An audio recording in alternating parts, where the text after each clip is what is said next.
Bonjour, merci de nous retrouver ce dimanche pour la suite de notre émission consacrée au canon bouddhique. Après avoir évoqué la semaine dernière la diversité et la pluralité de ces textes anciens au nombre de volumes considérables attribués au Bouddha et à ses disciples, nous allons parler aujourd'hui plus précisément du canon pali. Géant lui aussi avec ses 40 volumes, soit l'équivalent de 20 fois la Bible, cet écrit fut longtemps considéré comme le plus ancien, donc le plus proche des paroles du Bouddha historique. C'est aussi le seul canon qui soit entier. Il est directement attaché à la tradition Theravada du Sri Lanka. Pour parler de ce texte fondateur qui accompagne toute une tradition depuis 15 siècles, nous avons le grand plaisir de retrouver Dominique Trottignon. Bonjour. Bonjour. Alors je rappelle que vous pratiquez le bouddhisme dans la tradition du Theravada.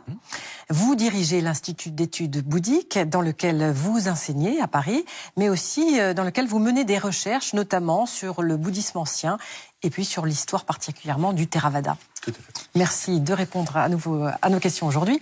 Alors on va tout d'abord s'intéresser à la langue. Qu'est-ce que c'est que la langue pali? Oui, parce qu'effectivement, le canon pali, on l'appelle comme cela à cause de cette langue. Alors, d'après la tradition bouddhique théravadine, le pali serait la langue que parlait le Bouddha. Plus exactement, ils appellent ça la langue de Magadhi, la langue du Magadha, la région où le Bouddha a vécu, qui se trouve au nord-est de l'Inde, dans la vallée moyenne du Gange. Aujourd'hui, on sait que ça ne peut pas être cette langue que parlait le Bouddha, pour des raisons philologiques. Le canon pali aurait été fixé dans une autre région de l'Inde qui se situe beaucoup plus au sud-ouest, dans la partie centrale de l'Inde, qu'on appelle l'Avanti.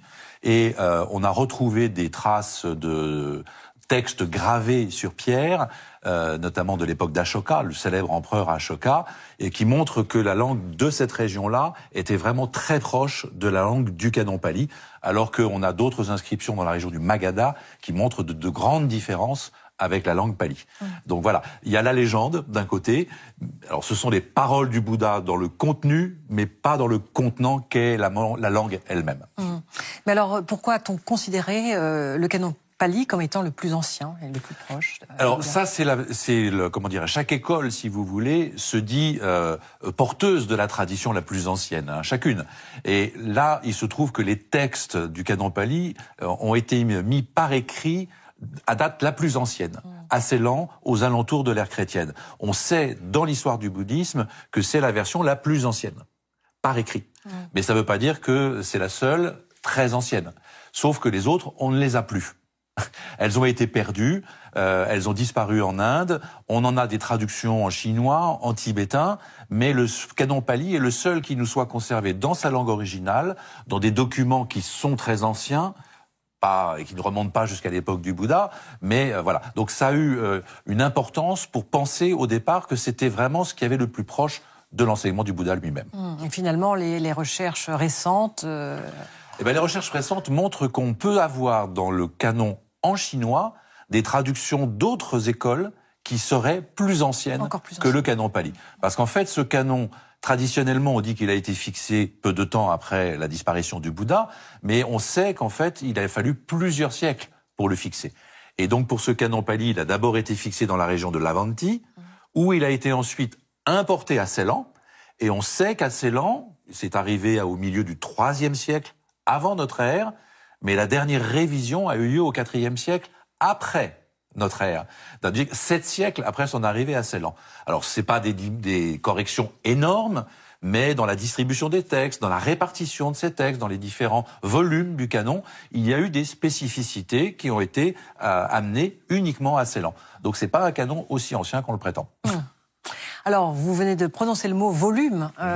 Le nombre de volumes est considérable. Est-ce que vous pouvez nous décrire un petit peu comment se présente le canon pali? On a 40 volumes. 40 volumes pour l'ensemble du canon. Donc, il y a 3 grandes parties dans le canon. Le Vinaya représente une dizaine de volumes. Les Sutras, 20 volumes, donc la moitié. Et l'Abhidharma, encore une dizaine de volumes. Donc, effectivement, ça représente au moins 20 fois la Bible. Comment expliquer ce nombre phénoménal de pages? Alors, il se trouve que les enseignements sont transmis oralement et chaque groupe de bouddhistes, finalement, régionalement ou de façon spécialisée au sein de la communauté, va transmettre sa version des enseignements. Et finalement, on a des traditions de récitants qui vont transmettre leur corpus de textes. Et le canon, en fait, c'est l'ensemble de ces traditions, de ces lignées de transmission des différents groupes de textes.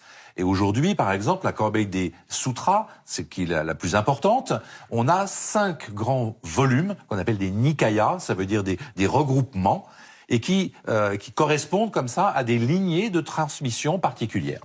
C'est-à-dire qu'en fait, on compile les textes qui arrivent au fur et à mesure, oui. On n'enlève rien. On n'enlève jamais rien dans le bouddhisme. Oui. Ça, c'est une remarque, par exemple, pour les règles. Le Bouddha ajoutait des règles, c'est pour ça qu'on en arrive à un total parfois de 250. C'est pas poncé à l'avance, comme la règle de Saint-Benoît, et donc les règles s'ajoutent les unes aux autres. Les textes, c'est pareil. Les enseignements, on a le même sujet qui est traité de multiples fois, le public est parfois différent, et même quand il s'agit du même public, des mêmes circonstances, les lignées différentes de transmission vont transmettre leur propre version. C'est plus ou moins court, c'est plus ou moins développé, il y a un point de vue un petit peu différent. Le vocabulaire, parfois, n'est pas tout à fait le même. Et on a comme ça des textes qui se multiplient, qui se démultiplient de façon considérable. Et on considère qu'il y a, alors selon la façon dont on les compte, rien que pour les sutras, entre 9000 et 12 000 enseignements du Bouddha. Oui, effectivement, c'est considérable. C'est considérable. Oui. Alors, il y a aussi plusieurs états de langue oui. dans cet immense texte. Et c'est là où on voit aussi, quand on veut faire la lignée de transmission, ça passe de bouche à oreille à travers les siècles. Et donc, il y a des textes dont on sait qu'ils ont une forme très archaïque au niveau de la langue. Bon, ça, c'est les spécialistes des langues indiennes qui nous l'apprennent. Et puis, on voit des textes qui sont beaucoup plus récents. Donc, il y a une langue archaïque, une langue classique, une langue tardive. Et ça permet comme ça de... Alors, on peut pas forcément dater les textes, mais au moins on peut voir chronologiquement quel est le plus ancien par rapport à un autre et quel est le plus récent par rapport à un autre. Et c'est là où on sait que certains des textes, finalement, datent des alentours de l'ère chrétienne, alors que les plus anciens datent vraisemblablement de quelque temps après la disparition du Bouddha. Alors, on va rentrer un petit peu à l'intérieur du texte, si on peut dire. Comment se répartissent un peu les volumes ? Alors, première grande partition, c'est la partition entre la discipline, le Vinaya, les enseignements, les sutras, et la doctrine approfondie, l'Abhidharma. Le plus intéressant pour nous, celui auquel on se consacre généralement le plus, c'est les sutras, l'enseignement du Bouddha. Et là, on va vraiment voir, les 5 volumes vont vraiment avoir les spécificités que j'évoquais rapidement tout à l'heure. Le premier volume, celui des grands discours, qu'on appelle le Digha Nikaya, c'est des discours extrêmement amples, où la scénarisation de l'enseignement est assez imposante, et le public concerné est surtout celui des brahmanes, c'est-à-dire des gens qu'il va falloir convertir ou vis-à-vis desquels on va montrer que le Bouddha est un homme sur lequel il faut compter, qui est un opposant, si je puis dire, à la doctrine des brahmanes. Dans le Majjhima Nikaya, le volume des moyens discours, c'est des textes qui sont beaucoup plus vivants, beaucoup plus agréables à lire. Et quand on regarde la totalité de ce volume-là, on se rend compte qu'il y a la totalité de la doctrine et des pratiques. Et c'est un peu comme le résumé, la quintessence de l'enseignement du Bouddha qu'on pourrait offrir aux nouveaux convertis pour les faire rentrer dans l'enseignement du Bouddha. Et puis les 2 volumes suivants, c'est des textes qui sont beaucoup plus courts, qui sont pas du tout mis en scène. On n'évoque pas du tout les circonstances dans lesquelles l'enseignement est fait. C'est assez brut, assez sec.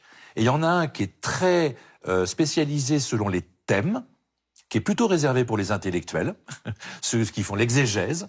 Et puis un autre, donc le premier c'est le Samyutta Nikaya, et le deuxième, l'Anguttara Nikaya. Lui, c'est plutôt un texte qui évoque les pratiques. Et ce qui est intéressant, c'est aussi un ensemble où on a beaucoup de pratiques, par exemple, pour les maîtres de maison, pour les laïcs. C'est pas réservé simplement aux moines, mais on pense que c'est un volume où les moines qui faisaient la prédication trouvaient justement les suttas qui vont permettre d'enseigner aux laïcs les pratiques qui sont spécifiques à la vie dans la société. Finalement, c'est très organisé. Oui, mais l'organisation, elle nous paraît très étrange vue de l'extérieur parce qu'elle est surtout faite par la taille. Les grands discours, les moyens discours et les petits discours. Et il y en a finalement qu'un seul qui se présente comme thématique. Et dans le dernier, c'est par numéro. C'est-à-dire qu'il y a les discours qui traitent d'un sujet, les discours qui traitent de 2 sujets, les discours qui traitent de 3 sujets. Donc c'est vraiment une façon de procéder, de classer, qui nous est pas familière, on va dire. Quels sont finalement les passages qu'on utilise le plus aujourd'hui ? Alors, la plupart des textes qu'on connaît aujourd'hui viennent justement du Majjhima Nikaya, cet ensemble de textes qui est le plus vivant. Parce que les textes bouddhiques sont souvent très répétitifs, parce qu'ils ont été mémorisés. Il fallait de façon orale, transmis de façon orale, et donc ils sont très répétitifs. Et c'est ces textes-là, de ce volume-là particulièrement, qui sont les plus vivants, qui se lisent presque comme des petites scénettes, des petites nouvelles, en fait. Alors si on compare, par exemple, le Vinaya du canon Pali aux autres canons, qu'est-ce qu'on peut découvrir? Alors, chaque Vinaya, en fait, les règles de vie qui permettent de dire comment les bhikkhus doivent vivre entre eux et avec la communauté des laïcs, va avoir des spécificités géographiques. Parce qu'on ne vit pas dans le sud de l'Inde comme on vit dans le nord de l'Inde ou comme on vit en Afghanistan ou en Asie centrale, etc. Donc chacune des écoles va avoir un Vinaya dont la base est commune, mais il va y avoir tout un ensemble de règles qui vont évoluer en fonction des zones géographiques et en fonction de l'histoire aussi. Et d'ailleurs, le deuxième concile, c'était un petit peu ça, l'histoire. C'est-à-dire qu'il y avait une communauté à qui on reprochait de ne plus respecter des règles, d'avoir modifié ce Vinaya, et on va retrouver ça très nettement dans l'histoire du bouddhisme. Donc le Vinaya Pali, il est vraiment propre à l'école singalaise au départ, c'est surtout à l'école singalaise qui va se diffuser ensuite dans toute l'Asie du Sud-Est, et ce n'est pas du tout le même Vinaya qu'on retrouve au Tibet ou dans les pays d'Extrême-Orient.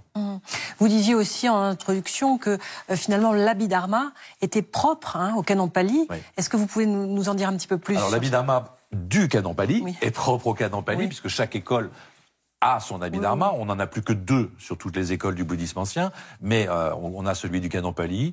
Et il y a un volume particulièrement dans l'Abhidharma qui s'appelle les controverses.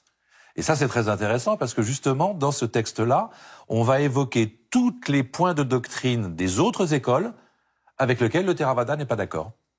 En expliquant pourquoi, selon lui, le Bouddha n'a pas enseigné ce que ces écoles affirment, et en justifiant. Donc il y a toute une méthode de justification, une méthode de présentation de l'opinion des autres, et une méthode de justification de sa propre opinion. Et c'est vraiment ça qui va fonder les distinctions entre écoles. Alors juste une dernière question pour conclure un peu. Pourquoi dit-on, Dominique Trottignon, que le canon Pali est entier par rapport aux autres? Parce que nous n'avons gardé que ce canon dans son intégralité, parce que la tradition Theravada est toujours vivante aujourd'hui et qu'elle n'a cessé d'exister depuis 23 siècles. Les autres écoles bouddhiques qui étaient en Inde ont disparu. Les grands monastères qui avaient des bibliothèques où se trouvaient ces canons ont été détruits au moment des invasions mogholes, au XIIe, XIIIe siècle. Et donc, on a perdu ces manuscrits. Et comme Ceylan était dans une île, il n'a pas subi ces invasions, il a pu diffuser ce canon après en Asie du Sud-Est, et il nous est parvenu jusqu'à aujourd'hui dans son intégralité. Tous les autres canons ne nous sont parvenus que par bribes, par extraits, n'ont pas tous été traduits, et on en a perdu comme ça presque plus de la moitié. Merci beaucoup Dominique Trottignon de nous avoir éclairé sur le canon Pali. Avant de nous quitter, c'est le moment des livres que nous vous proposons en rapport avec le thème de l'émission. Tout d'abord, le Bouddha Dhammapada, les stances de la loi, présenté et traduit par Jean-Pierre Osier chez Garnier Flammarion, l'un des textes les plus anciens du canon Pali. Vocabulaire pali-français des termes bouddhiques de Jnana Tiloka, édition Adyar. Et puis rappelons qu'il existe une traduction française d'une partie du canon Pali, Dominique Trottignon. Oui, il s'agit d'une traduction intégrale des 2 premiers volumes, des longs discours et des moyens discours, le Digha Nikaya et le Majjhima Nikaya, par Mohan Vijayaratna. Voilà, c'est 8 volumes. 8 volumes, effectivement. Et donc le Majjhima Nikaya, c'est ce volume qui intéresse les premiers convertis, les textes les plus agréables à lire. Voilà, à emprunter éventuellement à la bibliothèque, notamment de l'Institut d'études bouddhiques à Paris. C'est ainsi que cette émission prend fin. Vous pouvez la revoir toute la semaine sur France TV, le service vidéo de France Télévisions. Merci à tous de nous avoir suivis. Très heureux dimanche à tous et bonne semaine.